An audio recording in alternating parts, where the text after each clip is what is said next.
What's good, everyone? Welcome back to the show, man. Recap with Mo, where we're getting ready to get into another episode breakdown of the family business. But before we get into this thing, make sure to like and subscribe to this channel so you don't miss shit that's going down, alright? So the episode we're getting ready to get into is for season 5, episode number 3, titled Special Delivery. Now the synopsis states, Paris reveals the truth about her past with Niles and recruits Curtis to solve the Blue Roses mystery. Donna meets an unexpected ally, and Roman takes drastic action to save his mom. Now that we got that out of the way, let's go ahead and get into this episode. So we kick this episode off in London, where we see Paris receiving a call from Niles, who's trying to see where she is, and she tells him that she's down the street at this cafe. So he was like, okay, well, I'm trying to see if you're going to come back to the room and spend some one-on-one time with me before I head out on this job tomorrow, right? And she was like, yeah, I'm going to be there. Just hold tight. Go ahead and keep your robe on and your clothes off, and I'll be there shortly. So he was like, okay, I was just trying to make sure. So as they're still talking and whatnot, Paris is like, look, Niles, do you really have to leave? Now, Niles tells her that he's already committed to the contract. He's already received half of the commission, so I'm already obligated to go. So now Paris is feeling some type of way about what he just conveyed to her, and she's like, well, what about your obligations to me? So, of course, Niles is like, okay, let's do it this way. Why don't you just come with me, and we can split the commission, we can do the job, and since we'll already be in New York, I can meet your family while I'm there. And of course, Paris has this smirk on her face, and she was like, well, are you sure you're ready to do that? And of course, he's like, yeah. And while he's talking to her, he goes over to this nightstand where he has this red box, and he opens it, and he tells her that she should be more concerned about what he's going to ask her. So at the same time, she's picking up the blue rose, I almost said the red rose, and she's smelling it, but she has this look of sadness on her face. So I'm like, what in the world is going on? So, she tells him that she can't go, unfortunately, because she's already made a promise to someone to assist them at the boutique. So now Niles is like, you know what, Paris, you really don't have to work at the boutique. Like, your half of the commission would be 6 figures.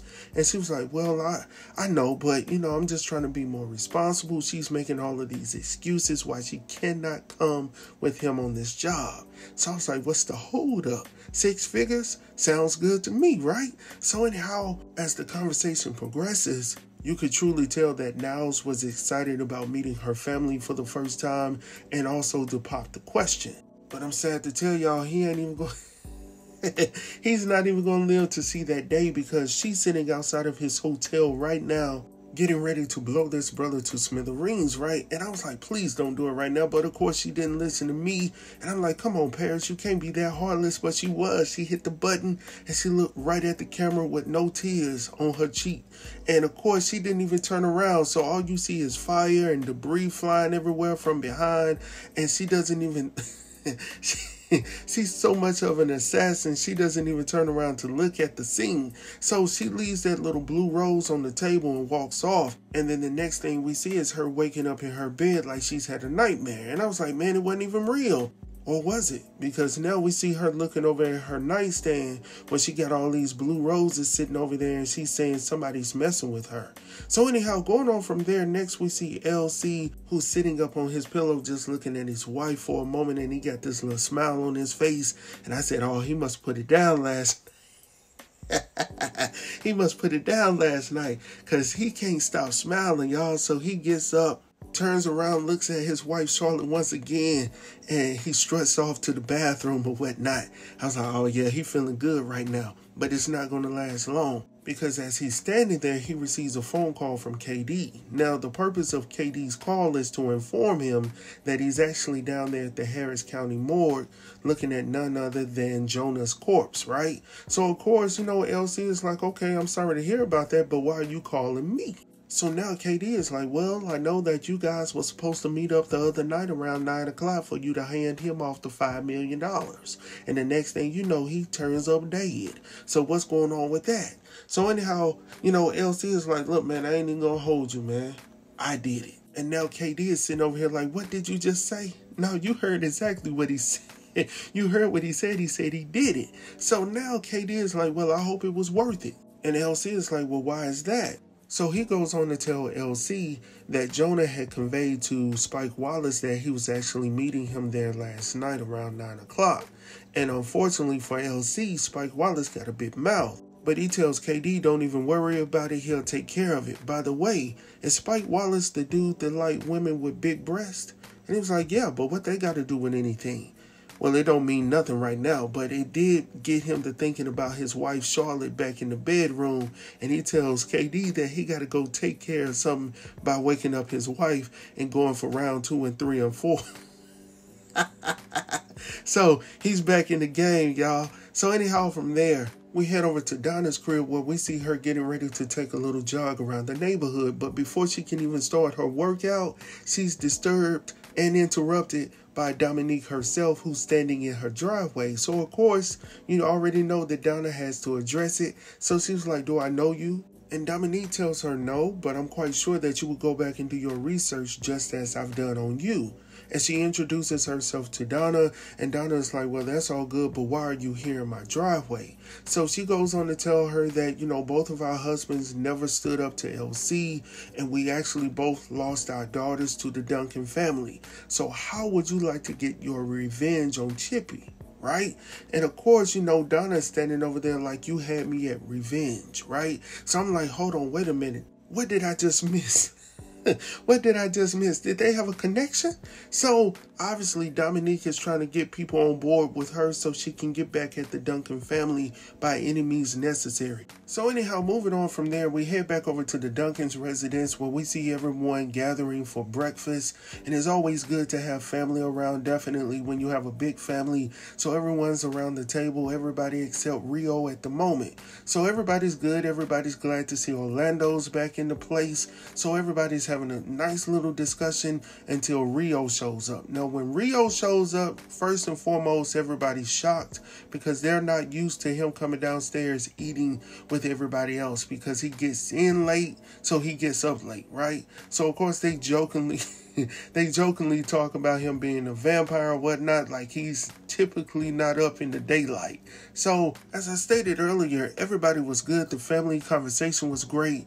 And of course, LC sees that his daughter Paris is a little tired. She's a little down right now. So, of course, he's asking her how she's feeling. And Paris goes on to say that she's just a little tired. She's been having these nightmares or whatnot and all of this good stuff. Maybe it's something that I drunk the other night or whatnot. But of course, Rio was sitting on the other side of the table and he was like, well, if I had flowers sent to me the other day, then I would be fine. So, of course, LC and the rest of the family members want to know who's sending flowers to Paris. So now Paris is looking at Rio like, for real, bro? This is what we were about to have, a conversation about my business that I shared with you and nobody else at this table? So, of course, she was like, okay. So, of course, after hearing that, Elsa is like, Paris, who's sending you flowers? So, long story short, she doesn't even respond because her brother Rio is giving everybody the 411. I mean, you got Nene down at the table. You got Orlando talking about the price of the roses, $800 a pop. And now everybody at the table really wants to know who it is. Like, who's sending you these $800 roses or whatnot? So, of course, Paris is feeling some type of way because she was not ready to have that conversation. So, of course, she tells them, go ahead and ask, Rio and Lauren since they want to tell all my business. And then she gets up and leaves.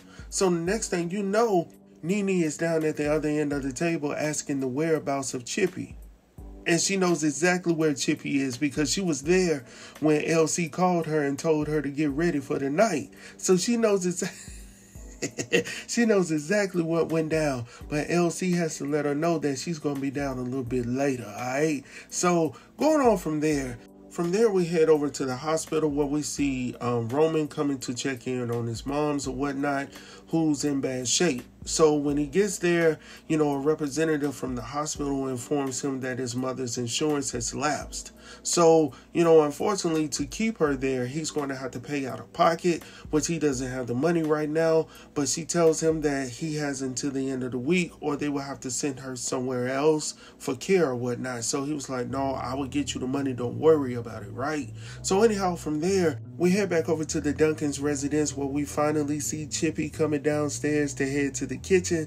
And of course, he's talking about good morning, everybody. Now, of course, Nene is in the kitchen, and she was like, girl, it ain't morning, it's afternoon. So you already know that Chippy had to let her know that she had a late night last night, but she even had a better morning. So of course, they went there excited about that. And of course, Nene is like, well, I guess he got his mojo back. So anyhow, at the same time, Nene is feeling some type of way about the situation because she ain't got nobody blowing out her back.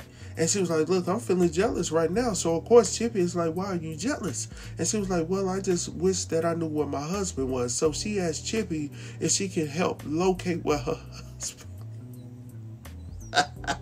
So after hearing that, Chippy feels some type of way about it, of course. So she tells her that she will have Vegas look into it. Since Orlando is back, he should have the time to obligate himself to that. So, of course, Nene is super happy about that. And, of course, he thanks her for it, right? So, anyhow, going on from there, we head over to see Rio going to see Paris. Now, he wants to know what's going on, what's really bothering his sister Paris. Now, of course, she's been huffing and puffing and having nightmares and all of that good stuff. So he wants to get to the bottom of it. So when he comes to her, he's like, look, just take a deep breath and go ahead and release that, right? So she goes on to tell him that, Niles is dead. And, of course, Rio is sitting here like, what, for real?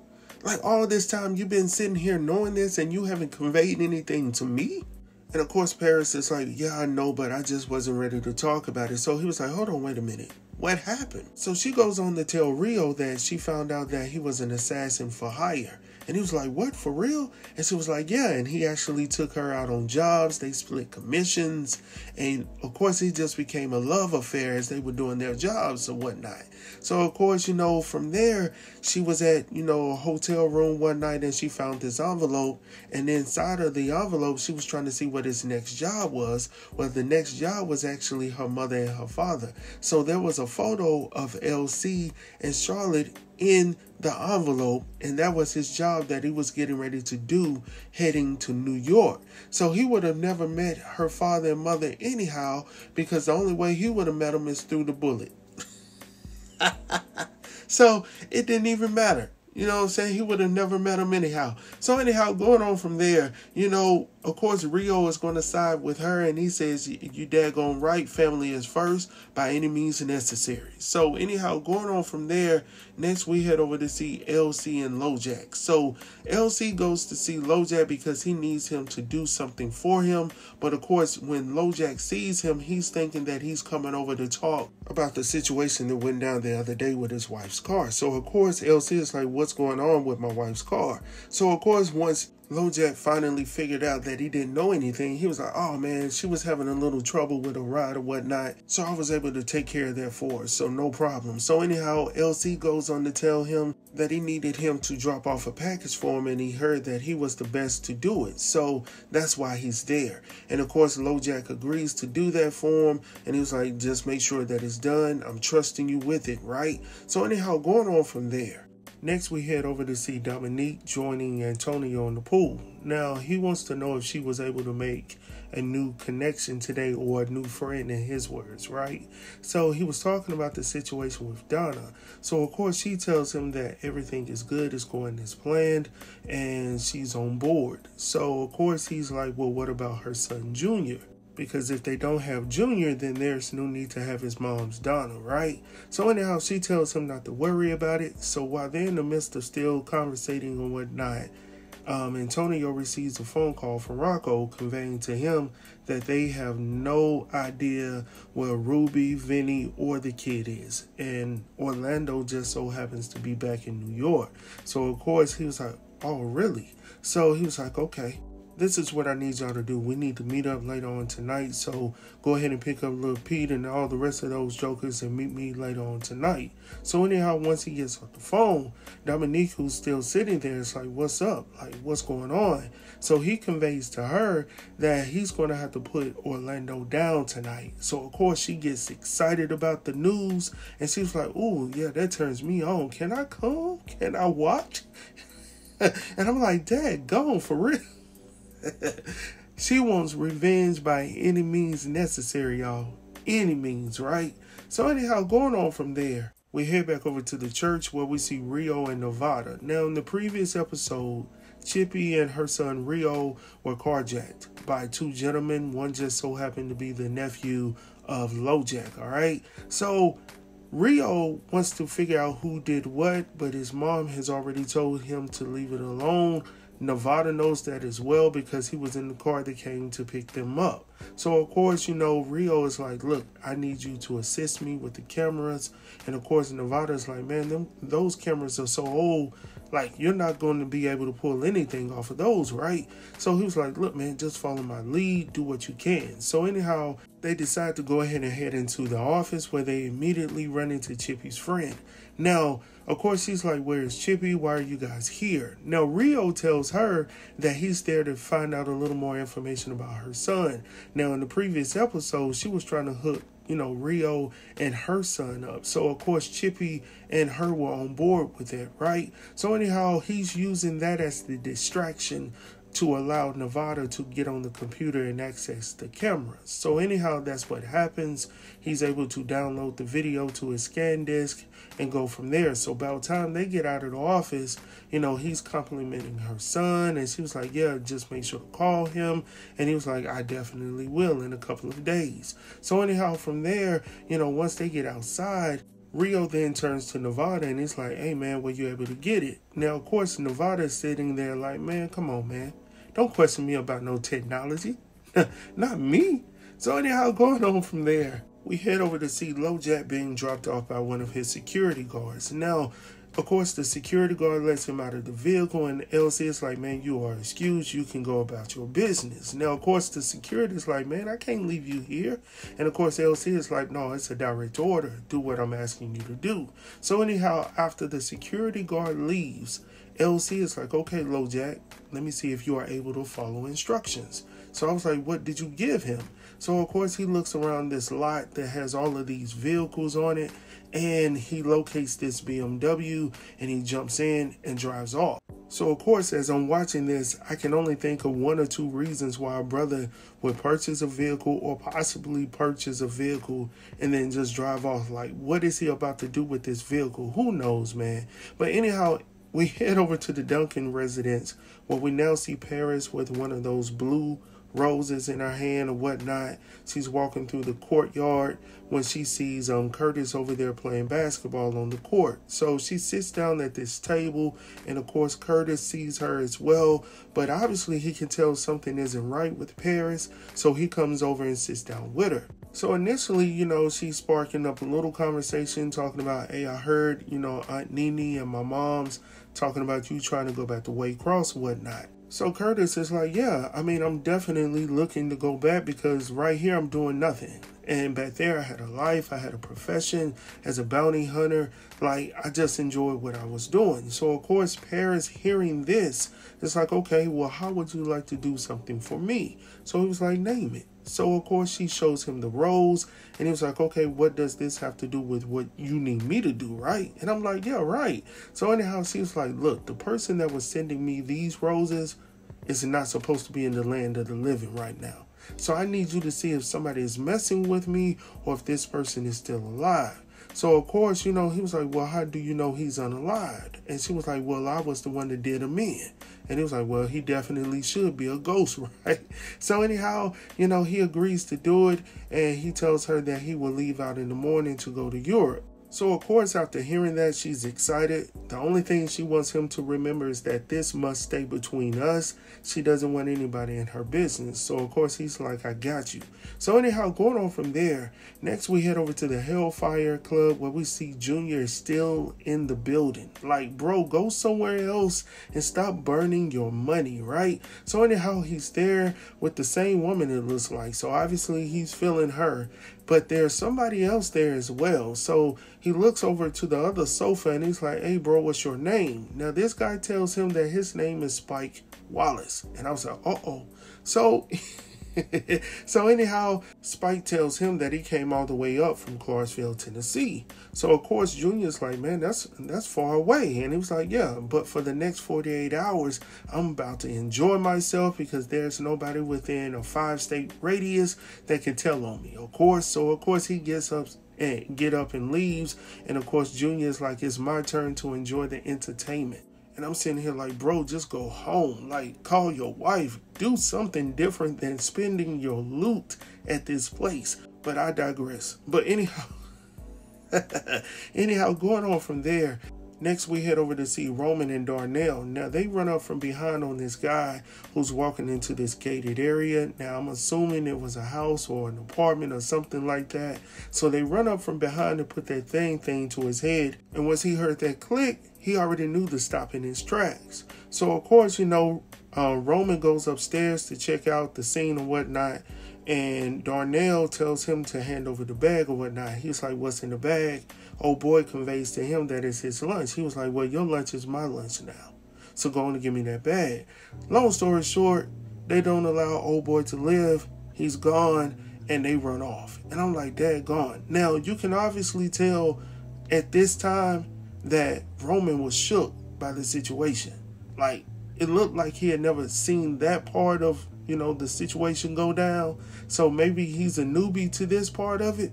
But carjacking and things like that, he's gotten into. But this right here, he's never seen before. I'm just guessing, right? So anyhow, going on from there. So we head back over to the Hellfire Club where we finally see Spike Wallace is done doing what he was doing and getting done to him. Whatever was going on, he obviously enjoyed himself and tells Consuela that he's definitely coming back.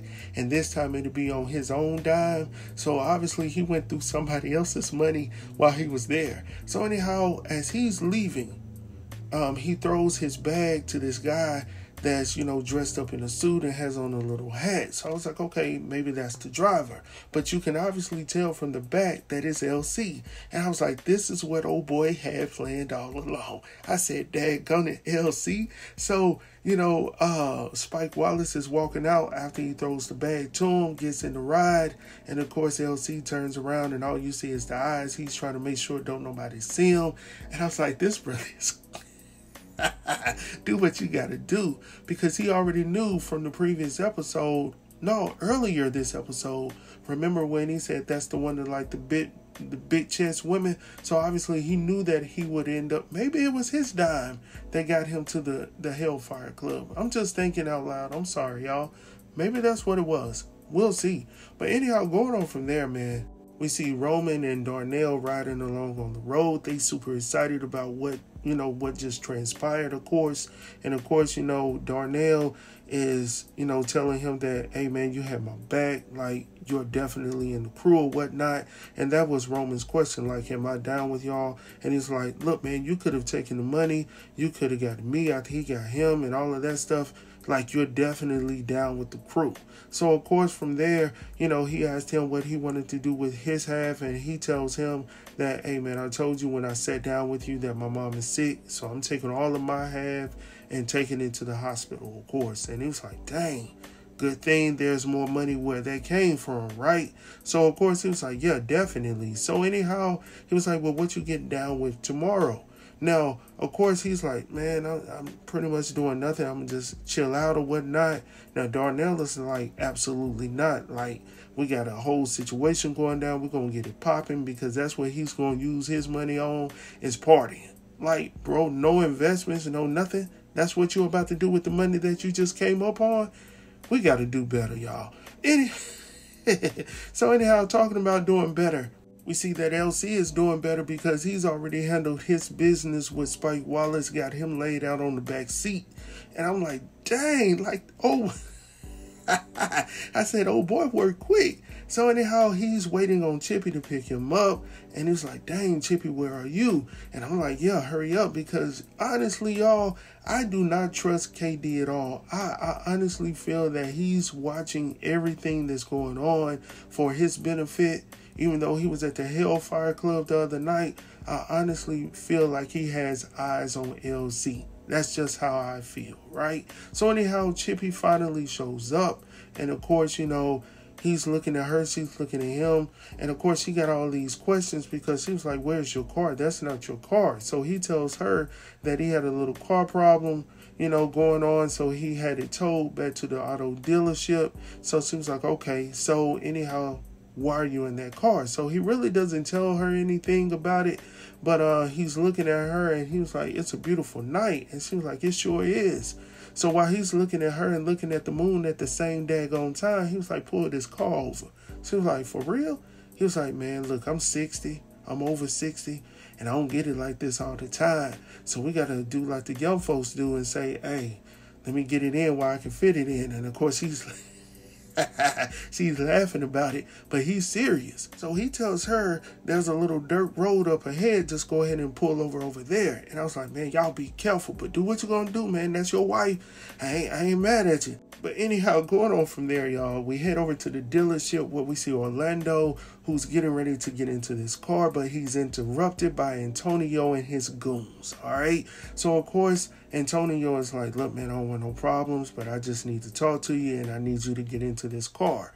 Now, Orlando is sitting here like, man, I hear you, but I'm not getting in that car. So, of course, Antonio's like, look, man, I don't want any issues. I just want to talk to you. We're going to take a walk. Now, he already knows once he gets in that car what it is. So I'm guessing that he's going to take his chances outside of the car, right? So I don't know how this is going to work out with many men around him with that piece of steel, man. So hopefully he can work it out. I don't know. And I would hate for him to mess up a good suit like that. But anyhow, with that being said, man, we have reached the end of this video. I hope that you guys have enjoyed this recap and review, man. Make sure to like and share. Make sure to subscribe so you don't miss shit that's going down, all right? Talk to you guys soon. Peace.